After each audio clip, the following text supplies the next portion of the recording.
Indian രാഷ്ട്രീയത്തിലെ കൗശലക്കാരനായ രാഷ്ട്രീയ നേതാവ് ആരെ എന്ന് ചോദിച്ചാൽ ഒറ്റ ഉത്തരമേ ഉണ്ടാവുള്ളൂ. ബീഹാർ ഭരിക്കുന്ന മുഖ്യമന്ത്രി നിതീഷ് കുമാറാണ്. ബി.ജെ.പിയുടെ കൂടെ ഏറെക്കാലം ഉണ്ടായിരുന്നു. ഇണങ്ങിയും മുൻപോട്ട് പോയി പലവട്ടം ഇന്ത്യ മുന്നണി വിട്ടു. പിന്നീട് വീണ്ടും ഇന്ത്യ മുന്നണിയിൽ കയറി. ഇപ്പോൾ ഇതാ സ്വയം കുഴിച്ച കുഴിയിൽ വീണ് കിടക്കുകയാണ് നിതീഷ് കുമാർ എന്ന് പറയേണ്ടി വരും. കഴിഞ്ഞ ദിവസം പാട്നയിൽ നിതീഷ് കുമാറിന്റെ JDUവിന്റെ 11 MLA-മാർ രഹസ്യ യോഗം ചേർന്നു എന്നുള്ളത് തന്നെയാണ് ഏറ്റവും ഒടുവിൽ ലഭിക്കുന്ന വിവരം. ഇന്ന് നിതീഷ് കുമാർ ദില്ലിക്ക് അടിയന്തരമായി എത്തുന്നുണ്ട്.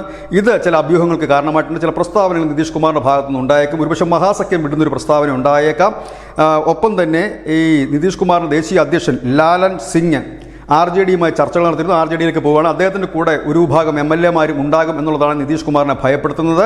ഏതായാലും നിതീഷ് കുമാർ NDAയിലേക്ക് എത്തുന്നത് BJP തടഞ്ഞിട്ടുണ്ട്. BJPയുടെ ബീഹാർ ഘടകം പറഞ്ഞു ഇനി നിതീഷ് കുമാർ NDAയിൽ ഉണ്ടാകില്ല എന്ന് തന്നെ പറയുന്നു. തങ്ങൾ ബീഹാറിലുള്ള ചെറു പാർട്ടികളുമായി സഖ്യം ചേരാൻ തീരുമാനിച്ചിരിക്കുന്നു. അതിൻ്റെ ചർച്ചകൾ പുരോഗമിക്കുന്നു എന്ന് പറയുന്നു. ഈ ഒരു സാഹചര്യത്തിൽ നിതീഷ് കുമാറിന് മുൻപിലുള്ള വഴി എന്താണെന്നറിയില്ല. ഏതായാലും നിതീഷ് കുമാറിന് JDU നെടുകപ്പിളരുകയാണ്. അതിൻ്റെ ഒരു ഭാഗവും കൊണ്ട് ലല്ലുവിൻ്റെ പാർട്ടി പോകുമ്പോൾ മറുഭാഗം BJP ക്യാമ്പിലേക്ക് എത്തും. നിതീഷ് കുമാർ ഒറ്റപ്പെടുമെന്നുള്ള സൂചനയാണ്. ഏതായാലും 2024 തെരഞ്ഞെടുപ്പിന് ശേഷം നിതീഷ് കുമാർ രാഷ്ട്രീയത്തിൽ അസ്തമിക്കും എന്ന് നേരത്തെ തന്നെ റിപ്പോർട്ടുകൾ ഉണ്ടായിരുന്നു. News desk news India Malayalam.